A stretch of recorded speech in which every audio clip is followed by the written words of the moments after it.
అరిచిందండి. అరిచేసరికి అవతలి గొంతు నిదానంగా నవ్వుతూ ఎందుకంటే ఈ కాలు నీ ఫ్యూచరే నువ్వే చేస్తున్నావు అని చెప్పేసి అంటదండి. నా ఫ్యూచరా? నేను చేయడమా? అసలు నాకు ఏం చెప్తున్నావు నాకేం అర్థం కావట్లేదని చెప్పేసి ఈ అమ్మాయి అంటదండి. అక్కడ మళ్ళీ యెస్. నీ ఫ్యూచర్‌లో నీకు నువ్వు కాల్ చేసుకున్నావు. కావాలంటే నువ్వు ఇప్పుడెళ్లి అద్దం ముందు నిలబడు. నీకక్కడ ఏం కనపడదు అని చెప్పేసి అంటదండి. సరే అని ఒక అడుగు ముందుకేసి అద్దం దగ్గరికెళ్తదండి. కనిపిస్తదండి. ఈ అమ్మాయే కనిపిస్తది. కానీ ఆ అమ్మాయి కత్తి పట్టుకొని ఓకే నవ్వేస్తా ఉంటదండి అదే పనిగా. ఈ అమ్మాయికి చూడండి ఇంకా ఫుల్లు భయం స్టార్ట్ అయిపోద్దనమాట. నాకు మామూలు టెన్షన్ కాదు ఇంకా అసలు.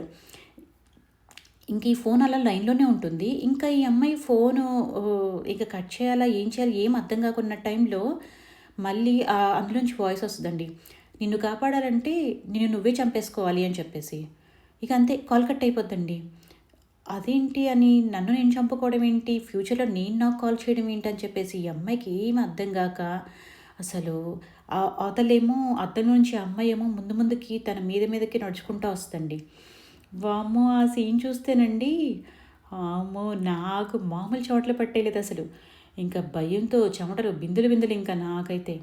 ఇంక చాలులే బాబోయ్! అనిపిచ్చేసి నేనింకా స్టాప్ చేద్దామనుకున్నాను. బట్ వాళ్ళే ఎపిసోడ్ అక్కడితో మేబీ నెక్స్ట్ ఇంకా ఉన్నట్టుంది. ఇంక అట్లా ఆపేశారు. దాంట్లో క్వెషన్ కూడా వేశారండోయ్! అసలు ఆ కాల్ నిజమైన ఫ్యూచర్ కాలేనా?